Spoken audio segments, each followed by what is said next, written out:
subscribe the channel and press the bell icon for upcoming videos. Hello friends, welcome to my channel pharmacology concepts by Rajesh Chaudhary.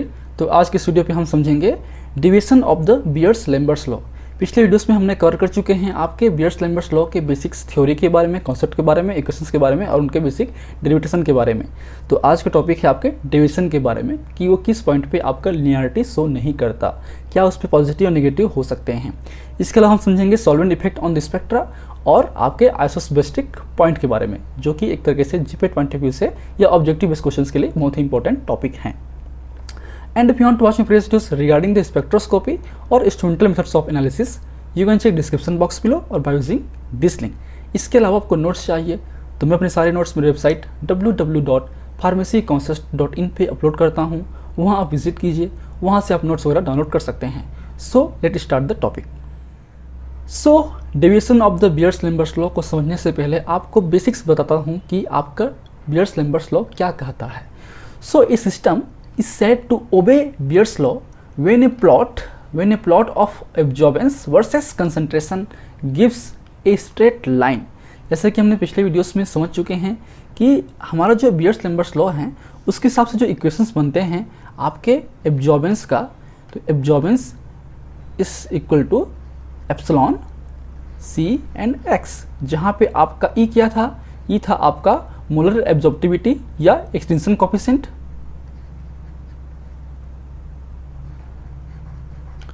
सी था आपका concentration of the drug या solution, X था आपका पथ length, है ना। तो हम जानते हैं कि आपका जो आपका ये है एक तरीके से कांस्टेंट वैल्यू है, ठीक है। ये भी आपका कांस्टेंट है क्योंकि हम जो इंस्ट्रूमेंट लेते हैं यूज़ करते हैं उसमें जो क्यूवेट है उस क्यूवेट का लेंथ होता है आपका 1 सेंटीमीटर। जो आपका क्यूवेट हम यूज़ करते हैं सॉल्वेंट रखने के लिए उसका जो होता है आपका पथ वो होता है 1 सेंटीमीटर का, तो फिक्स है। तो मेनली आपका जो एब्जॉर्बेंस हैं वो डिपेंड करता है आपके किस पे, कंसंट्रेशन पे, आपके ड्रग के। तो इसका मतलब ये है कि हम कंसंट्रेशन को बढ़ाएंगे तो आपका जो एब्जॉर्बेंस है वो भी बढ़ते जाएगा, इसका मतलब यही है, ठीक है। तो एक तरीके से लिनियर ग्राफ उसमें आता है, बट हर बार ये नहीं आ सकता, कुछ उसमें दिक्कत हो सकती हैं, चाहे आपके इंस्ट्रूमेंटल से हो, चाहे आपके केमिकल से हो, चाहे आपके प्रोसीजर से हो, ठीक है। तो straight line is obtain by using the best fit, ठीक है। लिनियरिटी जो है हम प्राप्त करते हैं, लेकिन कई बार लिनियरिटी प्रोड्यूस नहीं होता है। When straight line is not obtained, non linear curve is obtain, ठीक है। अगर लिनियर लाइन प्राप्त नहीं हुआ और हमको जो है नॉन लिनियर कर्व मिला, इस तरीके से ये पॉजिटिव डिवीजन है, आपके नेगेटिव डिवीजन है ना। इस obtain a plot of concentration versus absorbance is called Beer's division, that may be positive और नेगेटिव डिवीजन। पॉजिटिव डिवीजन है या आपका नेगेटिव है। अब दोनों का मतलब क्या है पॉजिटिव नेगेटिव का। Positive division means when small changes in the concentration produce the greater changes in the absorbance, ठीक, देख सकते हैं यहाँ पे अगर हम थोड़ा सा भी कंसंट्रेशन इस पॉइंट के बाद हम इस ग्राफ को समझेंगे तो इस पॉइंट के बाद अगर कंसंट्रेशन को थोड़ा सा भी अगर हम चेंज करते हैं, बढ़ाते हैं, तो आपका जो एब्जॉर्बेंस है वो बहुत ज़्यादा बढ़ जाता है। बात करें नेगेटिव की, when a large changes in concentration produce small changes in absorbance, जबकि इसके केस में उल्टा है ना। एक पॉइंट के बाद हम जितना भी बढ़ा देंगे उसका एब्जॉर्बेंस उतना उस तरीके से नहीं बढ़ पाएगा, तो आपका है नेगेटिव डेविएशन, ठीक है। सो ये होता क्यों है, इसका मेन है आपका deviation from linearity are derived into 3 categories. First is the fundamental, second is the chemical and third is the instrumental. इन 3 प्रॉब्लम से, इन तीनों की वजह से आपका जो डेविएशन है वो हो सकता है। First is the fundamental deviation, ठीक है। So Beer's Lambert's law is valid for the low concentration. Beer's Lambert's जो हम लोग जब इक्वेशन या थ्योरी यूज़ करते हैं तो उस केस में हम जानते हैं कि हमारा जो सॉल्यूट है या सॉल्यूशन है उसका कंसंट्रेशन लो होना चाहिए। हाई कंसंट्रेशन में ये उस तरीके से ओबे नहीं करता है। क्यों नहीं करता है हम आगे बात करेंगे। So it is obeys in the low concentration. At the high concentration, approximately more than 0.1 molar, the individual particles analyte doesn't behave independently. The interaction between the particles or solute या analyte may alter the molar absorptivity, like E, since absorptivity A and molar absorptivity depends on the simple refractive index, ठीक है। अब suppose ये हमारा आपका sample है, 2 आपका sample tube है, इसमें सपोज आपका कम कंसंट्रेशन का है, तो ये आपके जो पार्टिकल्स हैं वो इंडिविजुअली काम करेंगे, ठीक है, उन्हें प्रॉपर्ली रिफ्रैक्टिव इंडेक्स नहीं होगा, रिफ्रैक्शन नहीं होगा, बहुत कम होगा या ना के बराबर होगा, नेग्लिजिबल होगा। तो उस केस में आपको जो ईजी है लिनियरिटी ग्राफ मिल सकता है। लेकिन अगर हम कंसंट्रेशन को आपके सॉल्यूशन का 0.1 मोलर से बढ़ाएंगे तो क्या होगा, आपके पार्टिकल्स के बीच में इंट्रैक्शन होगा, हो सकता है कि वो इंट्रैक्शन करेंगे, है ना। तो इंट्रैक्शन करेंगे तो आपका जो वेव लेंथ है जो पास होगा उस पर, वो उस तरीके से पास नहीं होगा, ठीक है। सपोज जैसे कि हम जा सकते हैं इस तरीके से, आपका कुछ ना कुछ लाइट जो है रिफ्लेक्ट भी कर सकता है ना, उनमें रिफ्लेक्शन भी हो सकते हैं। इसकी वजह से जो है आपके जो ड्रग का कंसंट्रेशन तो फिक्स है, पता है आपको, लेकिन जो आपका मोलर एब्जॉर्प्टिविटी है या ई है या ए है, ये आपके चेंज हो सकते हैं। अगर ई चेंज हुआ तो जाहिर सी बात है जो उसका वैल्यूज़ हैं आपके लिनियरिटी का वो भी चेंज होगा ना, क्योंकि हम जानते हैं कि आपका ए क्या होता है, A is equal to E C X, यहाँ पे एक्स कांस्टेंट है, कंसंट्रेशन हमको बढ़ाते जाते हैं, लेकिन ई जो है भी कांस्टेंट है, तो लिनियरिटी ग्राफ आएगा। लेकिन इस केस में जो एब्जॉर्प्टिविटी है आपके ई का, वो आपके इसके नीचे कंसंट्रेशन पे तो इक्वल होगा हर पे, है ना। जैसे कि हम बात करें सपोज जैसे कि हमारा 0.01 0.05 मान लो, है ना, सॉरी 0.2 मान लो, 0.003 मान लो, तो इन कंसंट्रेशन पे अप टू 0.01 तक सपोज सबका जो ई है वो इक्वल है। लेकिन इसके केस में जो है जहाँ पर हम लोग 0.01 m करेंगे या फिर 0.02 करेंगे, ठीक है, तो आपका इसके लिए जो E1 है, एप्सिलॉन 1 है, इसके लिए E2 है, वो आपके इक्वल नहीं रहेंगे। तो इसलिए उसमें जो है डेविएशंस आपके देखने को मिलता है। आई होप आप समझ चुके होंगे मैं क्या बोलना चाह रहा हूँ। यहाँ पे कंसंट्रेशन इंक्रीज करेंगे तो आपके जो मोलर एब्जॉर्प्टिविटी है वो चेंज हो सकती है, इसलिए आपकी वो कांस्टेंट वैल्यू नहीं रहेगी। उसकी वजह से जो आपका ग्राफ है वो लिनियर नहीं होगा, नॉन लिनियर होगा। बस यही मेरा कॉन्सेप्ट है, ठीक है। चलिए आते हैं हम नेक्स्ट पॉइंट पे। नेक्स्ट आपका chemical deviation from the linearity की बात करें तो उसमें केमिकल डेविएशन भी है। केमिकल का नेचर चेंज हो गया तो भी दिक्कत होगा, है ना। Chemical deviations rise when the analyte undergoes the chemical changes like dissociation, complex formation and polymerization. For example हमने लिया था बेंजाइल अल्कोहल C6H5CH2OH। ये आपके जो मोनोमर हैं उसका जो एब्जॉर्बेंस था वो था हमारा 275 nm के आसपास, जो कि पॉजिटिव डिविएशन शो कर रहा था। उसको हम सॉल्वेंट में अगर हम लोग क्लोरो फॉर्म में यूज़ करेंगे तो उस क्लोरो फॉर्म में वो एक तरीके से पॉलीमर फॉर्म करता है, जो बनेगा आपका C6H4CH2OH4, है ना। तो ये पॉलीमर फॉर्म बन कर गया। ये जो पॉलीमर है उस सॉल्यूशन पे उसका जो एब्जॉर्बेंस है वो आपका होगा 300 nm पे होगा, जो कि नेगेटिव डिविएशन शो करेगा। इसलिए आपके इस मोनोमर का और इस पॉलीमर का जो आपका एब्जॉर्बेंस है वो अलग अलग हो सकता है, डिविएशन अलग अलग हो सकते हैं। इसलिए अगर केमिकल अपना नेचर को चेंज कर देगा तो भी वो एक तरीके से आपके जो एब्जॉर्बेंस की जो लिनियरिटी है कंसंट्रेशन के साथ में वो उस तरीके से नहीं मिलेगी। उसमें आपको पॉजिटिव डेविएशन या नेगेटिव डेविएशन देखने को मिल सकता है, ठीक है। चलिए नेक्स्ट है हमारा इंस्ट्रूमेंटल डेविएशन। अगर आपके इंस्ट्रूमेंट प्रॉपर्ली वर्क नहीं कर रहे हैं, ठीक है, तो भी आपको हो सकता है आपका डेविएशंस। इंडिटर्मिनेशन इंस्ट्रूमेंटल वेरिएशंस में show the deviation which may be due to the stray light, polychromatic light, mismatch cell, slit width etcetera. तो बहुत सारे रीजन हो सकते हैं इंस्ट्रूमेंटल एरर के।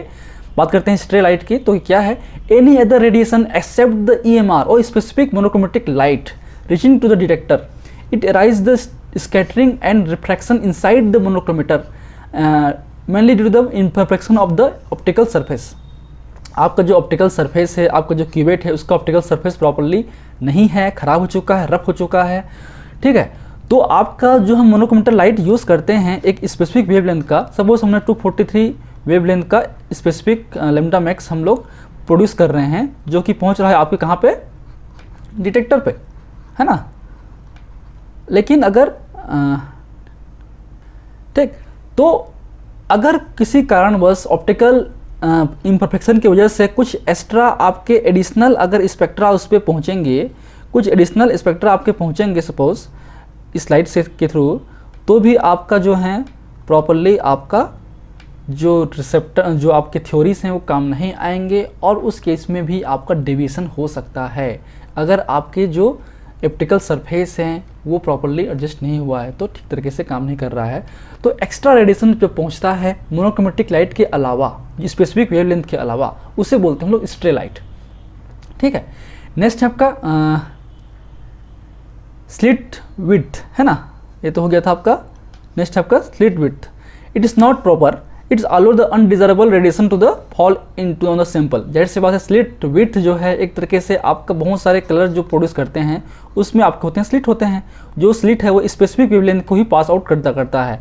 अगर स्लिट का विड्थ एडजस्ट प्रॉपरली नहीं हुआ तो हो सकता है कि आपका स्पेसिफिक के अलावा भी कुछ जो हैं एक्स्ट्रा लाइट को भी वो पास आउट होने दे, जिसकी वजह से आपका डेविएशन आपको देखने को मिल सकता है। ठीक, same as it is stray light जैसे, बट स्ट्रे लाइट के केस में आपका स्लिट प्रॉपर है, प्रॉपरली मोनोक्रोमेटिक लाइट प्रोड्यूस कर रहा है, लेकिन वो आपके सैंपल में पहुंचने के बाद जो ऑप्टिकल सरफेस है उनमें डिफेक्टिव होने की वजह से स्ट्रे लाइट प्रोड्यूस कर रहा है, एक्स्ट्रा रेडिएशन प्रोड्यूस कर रहा है। यहाँ पे स्लिट की खराबी से आपका एक्स्ट्रा लाइट या रेडिएशंस पहुंच रहे हैं। ठीक है। In proper handling of sampling cuvette आपको प्रॉपरली है, गंदा है, आपने साफ नहीं किया है, ट्रांसपेरेंट नहीं है, उसमें रफ हो चुके हैं, स्क्रेच आ चुके हैं, तो भी आपके जो लाइटिंग का रिफ्लेक्शन है, स्कैटरिंग है, वो पॉसिबल है। उसकी वजह से जो रिजल्ट है प्रॉपरली नहीं आएगा, और वो एब्जॉर्बेंस उस कंसंट्रेशन पे डिपेंडेंट नहीं होगा प्रॉपरली, और उस पर आपको पॉजिटिव या नेगेटिव डिविजन्स देखने को मिलता है। So this is about the division of the Beer's Lambert's law या बियर्स लॉ। ठीक है। अब आते हैं हम लोग solvent effect on the absorption spectra, कि आपके सॉल्वेंट का क्या मेजर इफेक्ट है आपके स्पेक्ट्रा पे।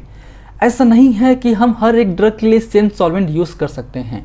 हर एक ड्रग के लिए एक स्पेसिफिक सॉल्वेंट होता है जिसको हम प्रॉपरली यूज़ करते हैं उसके एब्जॉर्प्शन मैक्सिमा को जज करने के लिए या एस्टिमेट करने के लिए। The choice of solvent is very important for the UV visible spectroscopy. The absorption spectrum of the pharmaceutical substance depend on the practically upon the solvent that has been employed to the solubilize the substance। ठीक है। तो हमारा जो solvent system बहुत ही ज़रूरी होता है, बहुत ही हम लोग अच्छी तरीके से सेलेक्ट करना चाहिए ताकि प्रॉपरली वो उसका एब्जॉर्बेंस आ सके। आगे हम बात करते हैं। तो फर्स्ट क्राइटेरिया है आपका, it should be not absorb UV visible radiation in the same region as the analyte solute. Suppose हमारा एक तरीके से कोई आपका है, इसमें कुछ सॉल्यूट है, क्या है, सॉल्यूट है, और है आपके इसमें सॉल्वेंट भी है, अब दोनों मिलकर बन गया आपका सॉल्यूशन बन गया। तो भाई हम अगर बात कर रहे हैं यूवी विजिबल स्पेक्ट्रोस्कोपी, तो एक तरीके से कुछ स्पेक्ट्रा उस पर जाएगा और वहाँ के जो सॉल्यूट है एब्जॉर्ब करेगा, लेकिन एक तरीके से आपका सॉल्यूट भी केमिकल है, आपका सॉल्वेंट भी केमिकल है। तो यहाँ पे ये चाहिए कि जो आपका सॉल्यूट जिस रीजन पे एब्जॉर्ब कर रहा है यूवी विजिबल को, वो सॉल्वेंट ना करे। अगर आपका सॉल्यूट भी 200, चलो मान लो बात करते हैं 243 पैरास्टामोल का, तो पैरास्टामोल का जो एब्जॉर्बेंस है लैम्डा मैक्स होता है 243 nm होता है, तो 243 पे एब्जॉर्ब करेगा। जो हम सॉल्वेंट सिस्टम यूज़ कर रहे हैं वो भी अगर 243 पे एब्जॉर्ब करेगा तो दोनों का तो एब्जॉर्प्शन आएगा ना, सॉल्वेंट का भी है सॉल्यूट का, बट हम लोग मेजर कर रहे हैं किसका, सॉल्यूट कर रहे हैं, एनालाइट कर रहे हैं। तो इसलिए हमको ये चाहिए कि हम सॉल्वेंट जो यूज़ कर रहे हैं उसका जो एब्जॉर्बेंस है, उसका जो लैम्डा मैक्स है, वो आपके यूवी विजिबल रेंज पे एब्जॉर्ब ना करे तो बहुत बेहतर है। अगर करता भी है तो स्लाइटली बहुत नीचे हो, या फिर वो जो आपके एब्जॉर्बेंस जो आपका क्या बोलते हैं जो ड्रग है उससे बहुत डिफर हो, तो ही पॉसिबल है। दोनों का सेम होगा तो पॉसिबल तो है ही नहीं, क्योंकि दोनों का पिक आ सकता है। अब कौन सा पिक किसका है, सॉल्यूट का है कि सॉल्वेंट का है, ये जज करना पॉसिबिलिटी नहीं है। ठीक है। चलिए, so usually unconjugated solvent system, usually जो, क्योंकि हम जानते हैं कि जो कॉन्जुगेटेड सिस्टम्स हैं जैसे कि एल्कीन्स की बात करें तो उनमें आपका जो एब्जॉर्बेंस है वो यूवी विजिबल रेंज पे एब्जॉर्ब करते हैं अच्छी तरीके से, उनका वेवलेंथ जो एब्जॉर्प्शन मैक्सिमा है वो हाई होता है। ठीक है। आपका लैम्डा मैक्स बात करें, लेकिन अगर हम बात करें अनकॉन्जुगेटेड सिस्टम्स की जिसमें आते हैं वाटर आते हैं, मिथेनॉल हैं, इथेनॉल हैं, उनको हम यूज़ कर सकते हैं एक तरीके से आपके सॉल्वेंट के रूप में। तो सॉल्वेंट जैसे की बात करें हम लोग डिस्टिल वाटर की, जिसका होता है 190 nm का, जो भी से कम है। 95% इथेनॉल की, जिसका होता है 205 होता है, जो बहुत ही आपका यूवी के नीचे है ना, स्टार्टिंग पॉइंट पे है। एन हेक्सेन की 201, मेथेटॉल 205, क्लोरोफॉर्म 240, साइक्लोहेक्सेन 195। तो इन जो सॉल्वेंट हैं उनका हम फ्रिक्वेंटली ऐसे सॉल्वेंट ग्रुप में यूज़ करते हैं, पहला बात है ना। सेकेंड बात यह है कि हम सॉल्वेंट तो यूज़ कर रहे हैं, बट हो सकता है कि जो हम दो सॉल्वेंट यूज़ कर रहे हैं दोनों ही आपके यूवी विजिबल रेंज पे एब्जॉर्ब नहीं करते हों। जैसे कि बात करें वाटर या साइक्लोहेक्सेन की, दोनों का ही अप्रोक्सीमेटली 195 या 201 205 है, उतना आसपास है। जैसे कि हम देख सकते हैं डिस्टिल वाटर का है आपका 190 और आपके जो साइक्लोहेक्सेन का है 195, तो दोनों ही यूवी के नीचे है ना, वैक्यूम यूवी रीजन के अंदर में है। लेकिन होता क्या है कि किस सॉल्वेंट पे आपका जो सॉल्यूट है वो इंट्रैक्शन ना करे। अगर सॉल्वेंट सॉल्यूट के बीच में इंट्रैक्शन हो, केवल डिजोल्व होने की बात नहीं है, डिजोल्व तो होना जरूरी है ना, लेकिन डिजोल्व होने के बाद उनके जो मॉलिक्यूलर इंट्रैक्शन है, केमिकल रिएक्शंस हैं, वो ना हो सके, उनमें एच बॉन्डिंग ना हो, उन पे सॉल्वेशन ना हो, हाइड्रेशन ना हो, ये सब जो पॉलीमर फॉर्मेशन ना हो, ये सब ना हो, तभी वो अच्छी तरीके से हमारा एब्जॉर्प्शन मैक्सिमा या फिर लैम्डा मैक्स हम मिल सकता है तो प्रॉपर तरीके से। So second criteria for the good solvent is effect on the fine structure of an absorption band. जैसे कि देख सकते हैं आपका, हमने एक वाटर लिया है, एक लिया है आपका क्लोरोफॉर्म साइक्लोहेक्सेन, सॉरी, है ना, किसके लिए, फिनॉल के लिए। हम फिनॉल का एब्जॉर्बेंस या आपका लैम्डा मैक्स हम मेजर कर रहे हैं, सपोज फिनॉल का। तो एक सैंपल हमने जहाँ पे हमने लिया है आपका फिनॉल प्लस वाटर, एक लिया है हमारा फिनॉल प्लस साइक्लोहेक्सेन।